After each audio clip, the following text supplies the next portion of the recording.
আসসালামু আলাইকুম প্রিয় দর্শক, অন্য মঞ্চের আলোচনায় আপনাদের সকলকে আমন্ত্রণ। কিলোমিটার দীর্ঘ সীমান্ত একসময় যা ছিল বন্ধুত্বের মেলবন্ধন, আজ তা পরিণত হয়েছে দক্ষিণ এশিয়ার সবচেয়ে বড় ভূ রাজনৈতিক উত্তেজনার কেন্দ্রে।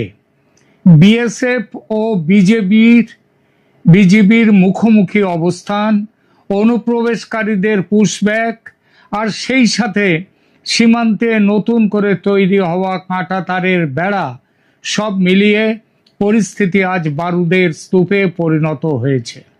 আজকের এই আলোচনায় আমরা খতিয়ে দেখব কেন দুই দেশের সীমান্ত আজ এক চরম সন্ধিক্ষণে দাঁড়িয়ে, কেন মনে হচ্ছে আমরা একটি অলিখিত কিন্তু নিশ্চিত যুদ্ধের দিকে এগিয়ে চলেছি। বর্তমান পরিস্থিতির মূলে রয়েছে পুশব্যাক বিতর্ক।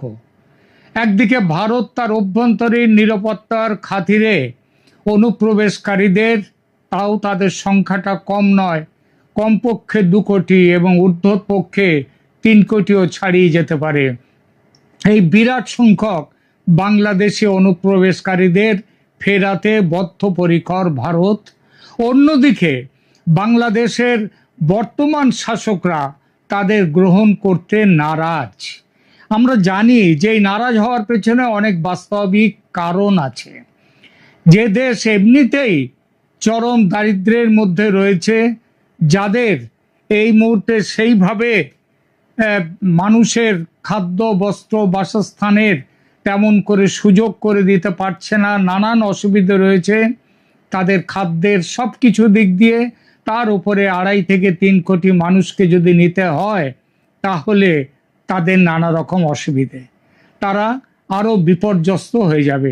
শুধু তো 3 কোটি মানুষের জন্যে কয়েকদিন আগে ভারতের পররাষ্ট্র দপ্তর থেকে বলেছে যে আজ থেকে 5 বছর আগে মানে শেখ হাসিনা তখন ছিলেন, তখন থেকে 2860 জন মানুষের একটা তালিকা বাংলাদেশের কাছে পাঠিয়ে দেয়া হয়েছে তাদেরকে গ্রহণ করবার জন্যে, নিয়ে যাওয়ার জন্যে। বাংলাদেশ তার উত্তর আজ অবধি দেয়নি। দিলে মুশকিল আছে। এই তালিকাটা এই ভিত্তিতে একবার গ্রহণযোগ্য বলে তারা ধরে নিলে তারপরেই এই তালিকাতেই তো আর শেষ নয়, এবং এটা তো সবে শুরুও নয়, একেবারে শুরুরও আগের মাত্র 2860। এরপরে একটা বিরাট সংখ্যক মানুষের লিস্ট চলে আসবে। তো এই দুই অনমনীয় অবস্থানের কারণে বিএসএফ ও বিজিবি আজ সরাসরি মুখোমুখি দাঁড়িয়ে গেছে। কিন্তু এর চেয়েও ভয়ঙ্কর হলো এর সামাজিক প্রভাব। বাংলাদেশে কমতে কমতে যে 1.5 কোটি হিন্দু এখনো অবশিষ্ট আছে, তারা মুখোমুখি হয়েছে এক তীব্র আতঙ্কের। আর সেই 1947 সালের পর থেকে দীর্ঘ প্রায় 8 দশকের অভিজ্ঞতায় যা দেখা গেছে, এরকম একটা পরিস্থিতির উৎপত্তি হয় আর হিন্দুরা আতঙ্কিত হয়ে দেশ ছাড়ে। এবারও এই পরিপ্রেক্ষিতে হিন্দুরা আতঙ্কিত হয়ে আবার দেশ ছাড়তে শুরু করেছে। তবে এবার দেশ ছেড়ে ভারতে চলে আসাটা সহজ নয়। আগে দেশত্যাগ করে আসা হিন্দুরা সীমান্তে বাধা পেত না, এখন পাচ্ছে। এখন ভারত সম্ভবত বুঝিয়ে দিতে চাইছে ওরা হিন্দু হলেও তোমার দেশের নাগরিক, ওদের রক্ষণাবেক্ষণ করতে আইন অনুযায়ী তোমরা বাধ্য, আর সেই দায়িত্ব পালন করতে হবে তোমাদের। যেমন ভারত তার সংখ্যালঘু মুসলিম নাগরিকদের জীবন জীবিকার দায়িত্ব নিয়ে এসেছে, নিচ্ছে, তেমন তোমাদেরও নিতে হবে তোমাদের দেশের সংখ্যালঘু হিন্দুদের দায়িত্ব। যদি না পালন করো সে দায়িত্ব, তাহলে কি করা হবে এবার? এতদিন সেটা করা হয়নি, সেটাও সম্ভবত ঠিক করেছে এবার ভারত। সেই ঠিক করাটা কি বলবো, তবে এখন নয়, আলোচনার শেষে। যা বলছিলাম, সীমান্তের পশ্চিমবঙ্গ পারে ভিড় জমাচ্ছে অনুপ্রবেশকারী বাংলাদেশিরা দেশে ফিরবে বলে, স্বেচ্ছায় নয়, ভয়ে। বিএসএফ তাদের তুলে দেবে বিজিবির হাতে, কিন্তু বিজিবি বাংলাদেশ বর্ডার গার্ডস তারা সহজে নিতে চাইছে না, তাদেরকে নিজের দেশের মানুষকে তৈরি করছে নানান অজুহাত। আর সীমান্তের বাংলাদেশ পারে অনেক জায়গায়, বিশেষ করে নদিয়ার সীমান্তবর্তী অঞ্চলে ভিড় করে রয়েছে বাংলাদেশের বহু হিন্দু পরিবার। তারা অনুপ্রবেশকারী নয়, স্বদেশে অত্যাচারের ভয়ে আতঙ্কে ভারতে পালিয়ে আসতে চাইছে। যেমনভাবে 1971-এ পালিয়ে এসেছিল বেশিরভাগ হিন্দু, সঙ্গে সামান্য কিছু মুসলিম, কিন্তু বিএসএফ এবার তাদের আসতে দিচ্ছে না। ভারতে বাংলাদেশি অনুপ্রবেশকারী হটাওয়ের পাল্টা হিসেবে বাংলাদেশি মুসলিম মৌলবাদীরা হুমকি দিচ্ছে সে দেশের হিন্দুদের দেশ ছাড়ার জন্য। এই গোষ্ঠীগুলির হুমকি এবং বিক্ষিপ্ত কিছু আক্রমণের ঘটনা আগুনের স্ফুলিঙ্গের মতো কাজ করছে। এর ফলে মানুষ ভিটে মাটি ছেড়ে ভারতের দিকে চলে আসার জন্য জমায়েত হচ্ছে অনেক জায়গায়। কয়েকদিন আগে একটি ছবিতে দেখলাম নদিয়ার সীমান্তের এক পারে, সেখানটাতে নদী সেখানে ডিমার্কেশন দুদেশের, তার মধ্যে বাংলাদেশ থেকে হিন্দুরা নদীর জলের উপরে দাঁড়িয়ে রয়েছে, তারা ভারতে আসতে চায়, এপারে বিএসএফ কড়া পাহারা দিয়ে রেখে দিয়েছে। ফলে আজকে এই পরিস্থিতি এসে দাঁড়িয়েছে। এবং সীমান্তে এটি শুধু একটি সীমান্ত ইস্যু নয়, পরিকল্পিত ডেমোগ্রাফিক গেম। সংখ্যাটা লক্ষ্য করুন, ভারতে বাংলাদেশি অনুপ্রবেশকারী মুসলিমের সংখ্যা 2 কোটির ওপর, আবার বাংলাদেশের সংখ্যালঘু হিন্দুদের সংখ্যা 1.5 কোটির ওপর। 2001 সালে অটল বিহারী বাজপেয়ী একটা রাস্তা খুঁজতে চেয়েছিলেন, মিডল পাথ। তিনি মাধবগড় বলে একটি কমিটি তৈরি করে দিয়েছিলেন এই সমস্যা দেখার জন্যে। সেই কমিটি একটি অত্যন্ত বাস্তবসম্মত সুপারিশ করেছিল, সেটা হলো অবৈধ বাংলাদেশি অভিবাসীদের ওয়ার্ক পারমিট দিয়ে ভারতে রাখা। কিন্তু আজ সেই আলোচনার পথ বন্ধ। কেন? কারণ বাংলাদেশের বর্তমান প্রশাসনের মূল ভিত্তি হলো তীব্র ভারত বিরোধিতা। মোহাম্মদ ইউনূস চলে গেছেন, মোহাম্মদ তারেক রহমান এসেছেন, কিন্তু ব্যাখ্যা সেই ভিত্তিটা এক রয়ে গেছে। বাংলাদেশে রাজনীতি করতে গেলে ভারত বিদ্বেষ সেখানকার রাজনৈতিক দলগুলোর খুব বড় মূলধন। এই মূলধন না থাকায় বা ভালোভাবে ব্যবহার না করায় শেখ হাসিনার পতন হয়েছে। আর এই মূলধনের জন্য তারেক রহমান ভারতের বন্ধুত্বের হাত ধরতে চাইছেন না, ফিরিয়ে দিয়েছেন। এখানেই আসে পাকিস্তানের কথা। গোয়েন্দা রিপোর্ট এবং ভূ রাজনৈতিক পর্যবেক্ষকদের মতে পাকিস্তান এই অস্থিতিশীলতাকে কাজে লাগিয়ে ভারতকে চাপে ফেলতে চাইছে। সিন্ধু জল চুক্তি নিয়ে ভারতের সাম্প্রতিক কঠোর অবস্থান, অপারেশন সিন্দুরে পরাজয়ের বদলা নিতে পাকিস্তানের পূর্ব সীমান্তকে অস্থির করে তোলার ছক, সে কথা স্পষ্টই বলেছেও পাকিস্তান। বলেছে এবার যুদ্ধ হবে ভারতের পূর্ব সীমান্তে। আর সেই উদ্দেশ্য সামনে রেখে পাকিস্তানের বড় কর্তারা, সামরিক কর্তা, এমনকি প্রধানমন্ত্রী পর্যন্ত কয়েকদিন আগে বাংলাদেশ সফর করে গেছেন। তাদের সামরিক বাহিনীর বড় কর্তারা বাংলাদেশ সফর করেছেন। আবার বাংলাদেশ সরকারও তাদের সামরিক বড় কর্তাদের সেখানে পাঠাচ্ছেন। সুতরাং পাকিস্তান যে বলেছে এবার যুদ্ধ হবে ভারতের পূর্ব সীমান্তে, সেটা বোধহয় খুব একটা মিথ্যে তো নয়, বরং সেই পথে খুব দ্রুত এগিয়ে চলেছে পাকিস্তান। আর বাংলাদেশ সরকার তারা না বুঝে ভারত বিরোধিতার কারণে সেই ফাঁদে পা দিচ্ছে। শেখ হাসিনার পতনের পর ভারত ও বাংলাদেশের সম্পর্কের মধ্যে যে শূন্যতা তৈরি হয়েছে, তা আজ শুধু এই দুই দেশের সমস্যা নয়, বরং পুরো দক্ষিণ এশিয়ার নিরাপত্তার জন্য হুমকির কারণ হয়ে দাঁড়িয়েছে। একটা ভরসার জায়গা এখনো আছে, যদিও সামনেই এই সামনের সপ্তাহে 8 থেকে 11 জুন নয়াদিল্লিতে বসতে চলেছে বিএসএফ এবং বিজিবির কেন্দ্রীয় পর্যায়ের উচ্চ তরফের বৈঠক। মহাপরিচালক ও শীর্ষ কর্মকর্তারা দুই সংগঠনের তারা বসবেন আলোচনার টেবিলে। কিন্তু সত্যিই কি কোনো সমাধান বেরিয়ে আসবে? আমার বিশ্লেষণ বলছে সমাধান পাওয়া কঠিন শুধু নয়, অসম্ভব। কারণ উভয় পক্ষই তাদের অবস্থানে অনড়।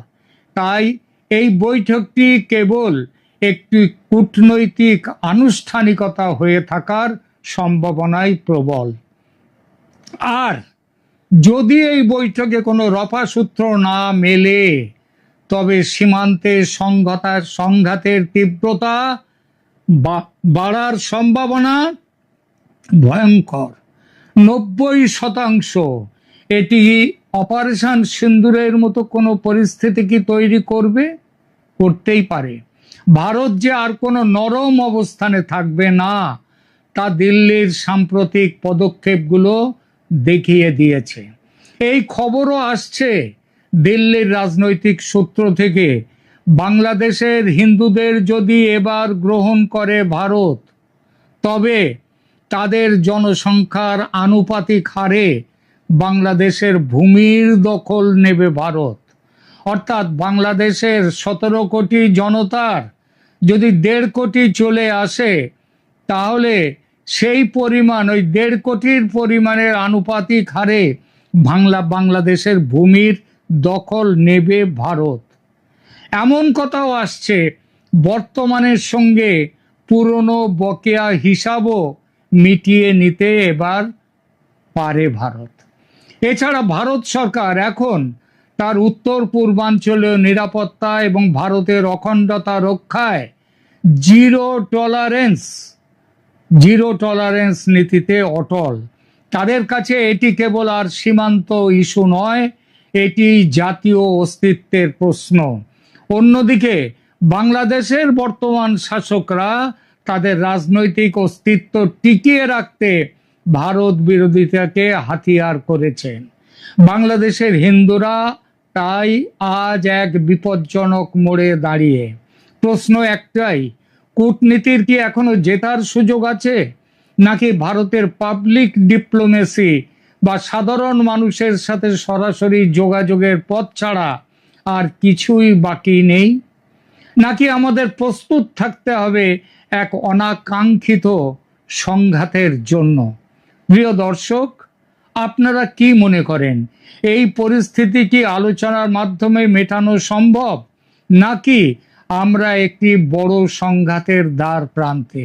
এই সম্ভাবনা কিন্তু এখন যত দিন যাচ্ছে তত কিন্তু একদম প্রকট হয়ে উঠছে।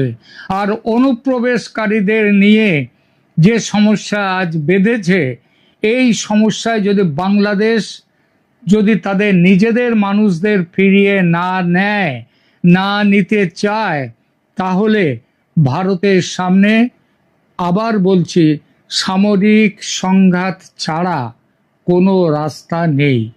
আর তার পাল্টা হিসাবে যদি বাংলাদেশের হিন্দুদের উপরে কোনো রকম অত্যাচার হয়, এবার ভারত মুখ দর্শক হয়ে বসে থাকবে না এবং ওই বাংলাদেশের হিন্দুরা উদ্বাস্তু হয়ে ভারতে আসবে, আবার লাখে লাখে 1.5 কোটি। ভারত আর সেই পথে চলবে না, মেনে নেবে না। এখনকার মতো এখানেই রাখছি। ভালো থাকবেন, ধন্যবাদ। এই মুহূর্তে আপনাদের সামনে কথা বলতে এসেছি। আওয়ামী লীগ ভয়ে ভীত সন্ত্রস্ত বিএনপি, জামাত, গং। কেন ভীত সন্ত্রস্ত? দেখুন, যে জাতীয় সংসদ নির্বাচনে বিএনপি জামাতেরই সরকার, ইউনূস সরকার আওয়ামী লীগকে অংশগ্রহণ করতে দেয় না। প্রজ্ঞাপন জারি করে আওয়ামী লীগের কার্যক্রম নিষিদ্ধ, এবং তারই প্রেক্ষিতে নির্বাচন কমিশন আওয়ামী লীগের নিবন্ধন স্থগিত করে রেখেছে, যার দরুন আওয়ামী লীগ জাতীয় সংসদ নির্বাচনে অংশগ্রহণ করতে পারেনি। এরপরে বিশেষ করে বিএনপি সরকার ক্ষমতায় আসার পরে ইউনূসের আমলে তাও আওয়ামী লীগ পেশাজীবী সংগঠনগুলোতে অংশগ্রহণ করতে পেরেছে, আইনজীবী সমিতির নির্বাচন এবং অন্যান্য বিভিন্ন পেশাজীবী। কিন্তু বিএনপি ক্ষমতায় এসে আরো কি করেছে দেখুন, প্রেস্টিজিয়াস কিছু বারের নির্বাচন হয়েছে, ঢাকা বার, সুপ্রিম কোর্ট আইনজীবী সমিতি, চট্টগ্রাম বার। এই বারগুলোতে আওয়ামীপন্থী আইনজীবীদের অংশগ্রহণ একদম যে কোনো ভাবে অংশগ্রহণ করতে দেওয়া হয়নি, তাদের মনোনয়নপত্র বাতিল করে দেওয়া হয়েছে। এখন তারা শুরু করেছে কি, যে আগামী অল্প কিছুদিনের মধ্যে এই সরকার স্থানীয় সরকার নির্বাচনের পরিকল্পনা করছে। কারণ স্থানীয় সরকারের নির্বাচন করতেই হবে, উপায় নেই। কারণ স্থানীয় সরকার বডি পুরো খালি। আওয়ামী লীগ সরকার পতনের পরে সাথে সাথে ইউনূস সরকার প্রজ্ঞাপন জারি করে স্থানীয় সরকারের যত প্রতিনিধি ছিল, সেটি সিটি কর্পোরেশন থেকে শুরু করে পৌরসভা, উপজেলা, ইউনিয়ন পরিষদ সব কলমের খোঁচায় বাতিল করে দিয়েছে। প্রায় 2 বছর যাবত, 2 বছর হতে চলল, আর 2 মাসের মধ্যে 2 বছর হয়ে যাবে। 2 বছর যাবত স্থানীয় সরকারের যে পরিষদ, সেই পরিষদ ফাঁকা রয়েছে। প্রশাসক নিয়োগ করা হয়েছে কোথাও কোথাও। স্বাভাবিকভাবে স্থানীয় সরকার নির্বাচনটি হতেই হবে আগামী কয়েক মাসের মধ্যে, না হলে ইতিমধ্যে স্থানীয় সরকার ব্যবস্থা ভেঙে পড়ার উপক্রম, আরো ভেঙে পড়বে। এখন স্থানীয় সরকার নির্বাচনের আয়োজনের যখন প্রস্তুতি নিচ্ছে নির্বাচন কমিশন, তখন নির্বাচন কমিশন বা ইসি সচিবালয় একটি নতুন প্রস্তাব আনতে যাচ্ছে বা এনেছে। আপনারা আজকের পত্রপত্রিকায় নিশ্চয়ই এটি দেখেছেন। স্থানীয় সরকার নির্বাচনেও আওয়ামী লীগ নেতাকর্মীদের প্রার্থী হওয়ার পদ বন্ধ হচ্ছে, এমনটাই খবরে প্রকাশ।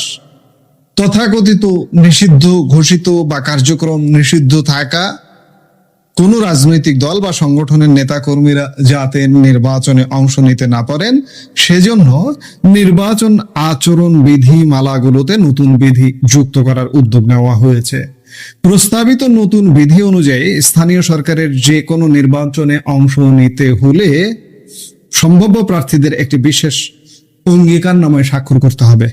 ইসির তৈরি করা এই অঙ্গীকারনামায় উল্লেখ থাকবে যে প্রার্থীর নিষিদ্ধ বা নিষেধাজ্ঞার আওতাধীন কোনো রাজনৈতিক দল বা সংগঠনের সঙ্গে কোনো ধরনের সম্পৃক্ততা নেই। সংশ্লিষ্ট সূত্রে জানা গেছে, এই অঙ্গীকারনামায় কোনো প্রার্থী ভুল বা মিথ্যা তথ্য দিলে তার বিরুদ্ধে আইনগত ব্যবস্থা নেওয়ার সুযোগ থাকবে ইসির হাতে। যেহেতু সন্ত্রাস বিরোধী আইনের আওতায় আওয়ামী লীগের কার্যক্রম ইতিমধ্যে নিষিদ্ধ করা হয়েছে, তাই এই নতুন বিধি কার্যকর হলে দলটির কোনো পদধারী নেতা বা কর্মী স্থানীয় সরকার নির্বাচনে প্রার্থী হতে পারবেন না। বাহ! অর্থাৎ সংসদ নির্বাচনে আওয়ামী লীগকে অংশ নিতে দেওয়া হলো না। নতুন নির্বাচনের পর বিএনপি সরকার যে ক্ষমতায় এসছে, ক্ষমতায় আসবার পরে আওয়ামী লীগ পেশাজীবী সংগঠনগুলো নির্বাচনে অংশ নিতে যায়, সেখানেও অংশ নিতে দেওয়া হয় না। কয়েকটি বড় নির্বাচন আওয়ামী লীগবিহীন একতরফা ভাবে বিএনপি সব বডিগুলো দখল করেছে। এখন স্থানীয় সরকারেও সেই দখলদারিত্ব কায়েম করতে চাইছে। আহা, কি চমৎকার, কি মজা! মজাটা বের হবে। আমি বারবার বলছি, কয়েকদিন ধরে বিভিন্ন ভিডিওতে আমি বলছি যে বিএনপির আসলেই মজা বের হবে। বিএনপি ক্ষমতায় টিকে আছে কিভাবে? পেছনের দরজা দিয়ে একতরফা নির্বাচনে ক্ষমতায় এসে ক্ষমতায় টিকে আছে সেনাবাহিনী দিয়ে। পুলিশও ইতিমধ্যে বিগড়ে গেছে। পুলিশ শুধু সুযোগের অপেক্ষায় আছে, যে একটা সুযোগ দরকার, সুযোগ চাই, মানুষ হব, সুযোগ পেলে দেখিয়ে দেবে পুলিশ। আর্মি আছে, আর্মিও আন্তর্জাতিক সমীকরণের কারণে যে কোনো সময় ঘুরে যাবে। বিএনপি আসলে অ্যাবনর্মাল ক্ষমতা ভোগ করছে, আর এই অ্যাবনর্মাল ক্ষমতা ভোগ করে মুইকুই হুনুরে ভাব নিয়ে আওয়ামী লীগকে পদে পদে নির্বাচনে অংশগ্রহণ করতে দেওয়া হচ্ছে না। আহারে ভাই, কি মজা একা একা দরজা বন্ধ করে খেতে, কি মজা! কিন্তু এই দরজা বন্ধ করে খাওয়া যে মজা না, টের পাবেন। প্রায় 2 বছর হতে চলছে আওয়ামী লীগ। আজকে 2 বছর পরে এসে কি বলবেন আপনি যে আওয়ামী লীগ ধ্বংস হয়ে গেছে? আপনি 2024-এর অগাস্ট মাসে অনেকে বলতেন সেপ্টেম্বর মাসে অনেকে বলতেন আওয়ামী লীগ আগামী 50 বছরে ফিরতে পারবে না। বাহ, সেই কথাগুলা এখন যারা বলতেন, এখন দেখুন তো কি অবস্থা। আওয়ামী লীগ কিভাবে ফিরে এসছে। নির্বাচনে অংশগ্রহণ করতে দিয়ে দেখুন, নির্বাচনে ভূমিধস বিজয়, এমনকি স্থানীয় সরকার নির্বাচনেও বেশিরভাগ স্থানীয় বডিতে আওয়ামী লীগ বিজয়ী হবে।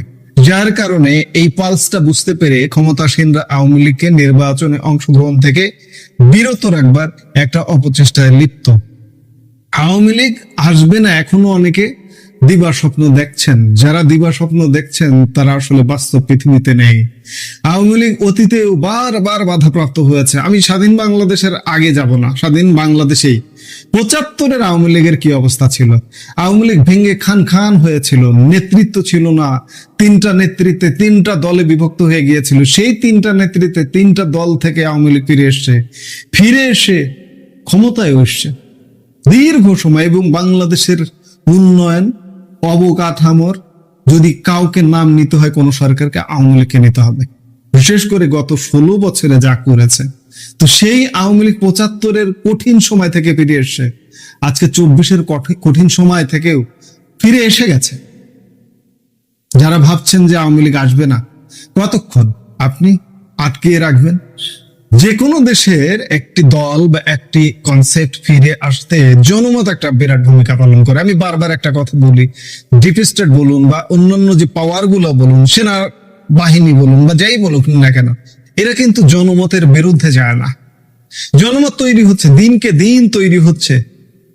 এই জনমত যখন তৈরি হচ্ছে, আওয়ামী লীগের আসার পথ সুগম হচ্ছে। আমি বারবার বলছি যে ভাই, আওয়ামী লীগ পতনের পর বিএনপি জামাত আপনারা আওয়ামী লীগের উপর যে অন্যায় অত্যাচার করেছেন, এর তো বদলা আপনাদের পেতে হবে। আপনি দেখেও দেখবেন না, দেখেও না দেখার ভান করে থাকবেন, তা কিন্তু হবে না। বদলা আপনার ভাগ্যে। আমি বারবার বলছি, আজকেই আর একটা ভিডিওতে বলেছি, গতকালকে বলেছি, আপনার কপালে বদলা নিশ্চিত। যে ধ্বংসযজ্ঞ চালিয়েছেন, যে ধ্বংসযজ্ঞ এখনো চালাচ্ছেন, এর বদলা কিন্তু আপনাদের পেতেই হবে। আপনাদের কি পরিণতি হবে সেটি এখনই ভাবলে আসলে গা শিউরে ওঠে। আমরা চাই না কোনো সহিংসতা, কিন্তু সহিংসতার জবাব তো সহিংসতাই দেবে। বাংলাদেশের ইতিহাসে যে ম্যাসাকার ঘটেছে, আপনারা যা ঘটিয়েছেন তা 55 বছরের ইতিহাসে ঘটেনি। আপনারা মনে করছেন যে আমাদের এই অবস্থা হবে না, আমরা ক্ষমতার বাইরে কখনো যাব না। আওয়ামী লীগ এমনটা ভেবেছিল? 16 বছর দীর্ঘদিন ক্ষমতায় থাকতে থাকতে একটা পর্যায়ে ভেবেছিল যে আমরা আজীবন ক্ষমতায় থাকবো, 41 সাল পর্যন্ত ক্ষমতায় থাকবো। 24-এর 5 আগস্টের 1 মাস আগেও আমরা সাধারণ মানুষকে কল্পনাও করতে পারিনি যে আওয়ামী লীগকে কি ফেলবে, করবেটাকে, সেই শক্তিটা তো নেই। বিএনপি একটা ভঙ্গুর দল, ঈদের পরের আন্দোলন নিয়ে সারা জীবন থেকেছে। বিএনপি তো আওয়ামী লীগের 16 বছরে পতন করতে পারেনি, তার পতনটা করবে। দেশি বিদেশি ষড়যন্ত্র একজোট হয়ে জামাত, বিশেষ করে জামাতি মেকানিজমে আওয়ামী লীগের পতন হয়েছে। আজকে বিএনপি ক্ষমতায়, পেছনের দরজা দিয়ে ক্ষমতায় এসছে। ক্ষমতা কিন্তু শক্তিশালী নয়, এই ক্ষমতারও পতন হবে। এবং সেই পতন পরবর্তী সময়ে বিএনপির যে করুণ দশা হবে, সেটি আসলে ভাবা যায় না। যাই হোক, আওয়ামী লীগকে পদে পদে ঠেকিয়ে দেবার চেষ্টা করা হচ্ছে। বিএনপির লোকজন দিবা স্বপ্ন দেখছে। আমরা যখন এই কথাগুলো বলি যে আওয়ামী লীগ এসছে আবার ক্ষমতায় আসবে, আমাদেরও কমেন্টে 2-1 বিএনপি সমর্থক এসে বলেন যে দিবা স্বপ্ন দেখতেই পারেন। দিবা স্বপ্ন কোনটা? আপনি যেটি বলছেন সেটি সঠিক নয়। কারণ এই দেশে আওয়ামী লীগ থাকবে, এই দেশে বিএনপিও থাকবে, এই দেশে অন্যান্যরাও থাকবে। এটাই হচ্ছে স্বাভাবিক, যদি সঠিক নেতৃত্ব থাকে। আওয়ামী লীগ হারিয়ে যেতে পারতো, কিন্তু হারিয়ে যায়নি। আওয়ামী লীগ মানুষের আসলে শিরা উপশিরায় ঢুকে গেছে একটা বিশাল জনগোষ্ঠীর, যার কারণে আওয়ামী লীগ হারিয়ে যাবে না, হারিয়ে যায়নি। বিএনপিরও যদি শিরা উপশিরায় থাকে, বিএনপিও হারাবে না, কিন্তু কঠিন করুণ পরিস্থিতির মধ্যে পড়বে। 2009 থেকে 24 সাল পর্যন্ত যে করুণ অবস্থায় ছিল, আগামী দিনে হয়তো বিএনপি আরো করুণ পরিস্থিতিতে পড়বে। যদি নেতৃত্ব ঠিক থাকে তাহলে আবার ফিরে আসবে, না থাকলে হারিয়ে যাবে। এখন সেটি দেখার বিষয় যে আওয়ামী লীগকে যারা বলছেন যে হারিয়ে যাবে, আওয়ামী লীগ আর আসবে না, আওয়ামী লীগ কিভাবে আসবে, দেখবেন, অবশ্যই দেখবেন, এই যে নির্বাচনগুলো থেকে যে আওয়ামী লীগকে বিরত রাখার প্রচেষ্টা, এগুলো আসলে ভালো করছেন না। জনমত দিনকে দিন আপনাদের বিপক্ষে যাচ্ছে। জনমত যখন বিপক্ষে যাবে, পুলিশ, আর্মি, বিদেশি শক্তি কেউ আপনাকে রক্ষা করবে না। আপনারা কিন্তু সে পথে হাঁটছেন। বারবার আমরা সতর্ক করে দিচ্ছি, কিন্তু আপনারা শুনছেন না। ক্ষমতায় থাকলে আসলে চোখে কিছু দেখা যায় না, তো যার কারণে আপনারা শুনবেনও না। পতন হলে তখন বুঝতে পারবেন যে হ্যাঁ, পতন হয়ে গেল। আমরা অপেক্ষা করি যে দেখি সামনে আরো কি ঘটছে। এই মুহূর্তের ভিডিও থেকে